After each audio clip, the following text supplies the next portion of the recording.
February 28, 2026. A date that history books will record as the moment the shadow war between the West and the Islamic Republic finally broke out into the light. Imagine waking up on a Saturday morning to the news that the United States and Israel have launched a massive, coordinated strike on Iran. The supreme leader, Ali Khamenei, is gone. High-ranking officials like Ali Larijani and Gholam Reza Soleimani have been neutralized. The world's traditional stock and bond markets are closed, locked away for the weekend. But there is one market that never sleeps. One chart that is currently screaming the truth. While the global diplomatic community holds its breath, Bitcoin is crashing. In just 45 minutes, Bitcoin plummeted nearly 6%, losing thousands of dollars in value as it dropped from $70,000 to a local bottom of $63,038. Long positions worth over $500 million were wiped off the face of the earth in a single hour. The narrative we've been told for years, that Bitcoin is digital gold, a safe haven for war, is being tested by fire. Today, we're going to look at the cold, hard data to answer the ultimate question. Will Bitcoin pump or crash as this war escalates? This isn't just about crypto. It's about the future of the global economy. To understand why Bitcoin fell while the missiles were still in the air, you have to understand a phenomenon known as the Liquidity Chimney. In 2026, Bitcoin is a multi-trillion-dollar institutional beast. But that maturity comes with a catch. Because the strikes happened on a Saturday, Bitcoin was the only place where big funds and institutional managers could raise cash. They didn't sell Bitcoin because they hated the asset. They sold it because they could. It was the only liquid exit ramp available. This resulted in $128 billion in total market capitalization evaporating in just 24 hours. Compare this to the Gaza conflict back in 2023. Back then, Bitcoin was surprisingly indifferent, dropping only 0.3% on the day the war broke out. Why the difference? In 2023, the market saw the conflict as localized. But in 2026, we are talking about a total war involving the United States, Israel, and Iran. We are talking about the potential closure of the Strait of Hormuz, a choke point that carries 20% of the world's oil. When the stakes are this high, the market's first instinct isn't to hedge, it's to de-risk. Here is the real threat to your portfolio.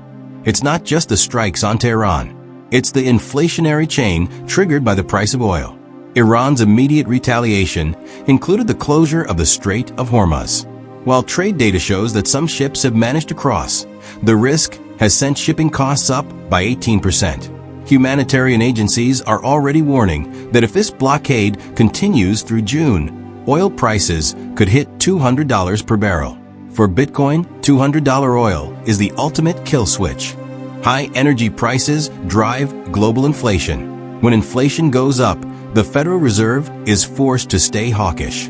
In mid-March, the Fed held interest rates between 3.5% and 3.75%, specifically citing the Iran war and energy costs as the reason they can't cut rates.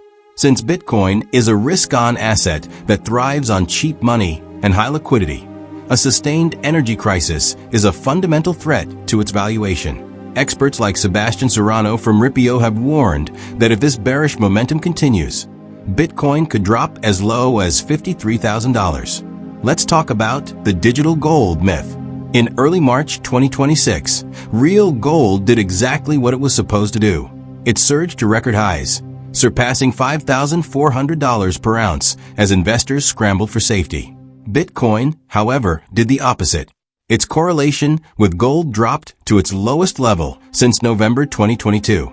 Instead of acting as a hedge, Bitcoin has been moving in lockstep with the Nasdaq 100 and other high-growth technology stocks. The data is clear. In 2026, when fear spikes, people buy the yellow metal and they sell the digital one. Gold is viewed as a defensive anchor for preservation, while Bitcoin is treated as a growth accelerator for speculation. This means that as long as the war creates risk-off sentiment, Bitcoin will face significant selling pressure. But don't count Bitcoin out just yet. While retail traders were panicking and getting liquidated, the smart money was doing something very different. Beginning on March 9th, Spot Bitcoin ETFs recorded 6 straight days of net inflows, bringing in nearly $1 billion in fresh capital. BlackRock's IBIT and Fidelity's Wise Origin Fund led the charge, absorbing hundreds of millions of dollars while the headlines were still focused on the war. Even more impressive is the behavior of MicroStrategy, which bought over 40,000 Bitcoin in just 2 weeks during the conflict. This institutional absorption of supply is the reason Bitcoin managed to rebound 17% from its war outbreak low, climbing back towards $74,000. We are seeing a massive transfer of ownership. Institutional investors are using the war dip to build positions at the expense of panicked retail sellers. This creates a powerful price floor that might prevent the catastrophic crash many are predicting. What about the situation inside Iran itself? The humanitarian toll is staggering, with 236 healthcare sites and nearly 500 schools damaged. To prevent capital flight and domestic unrest, the Iranian regime implemented a 99% internet blackout. This led to a liquidity freeze on domestic exchanges like Nobitex and Walex.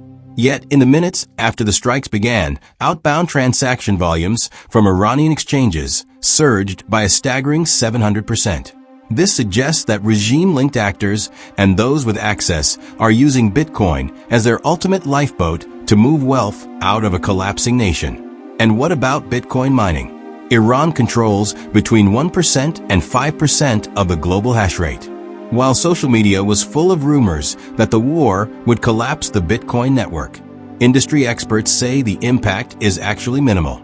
Even if Iran's entire mining industry went offline tomorrow, the global network would easily absorb the loss. The security of Bitcoin is not at risk, only its price is. So will Bitcoin pump or crash? If the conflict remains a protracted war of attrition, with oil prices staying above $150, the macro pressure will likely force Bitcoin down toward that $60,000 support level, or even the $53,000 despair bottom. However, there is a second scenario. If the rumors of progress in negotiations are true, or if the Iranian regime faces a rapid internal fracture, the geopolitical risk premium will vanish. In that case, the massive institutional inflows we've seen will act as rocket fuel. We could see a short squeeze that propels Bitcoin past its previous record highs toward the $112,000 target set by analysts at Citigroup. Bitcoin in 2026 is no longer just a hobby for tech enthusiasts. It is an independent macro asset.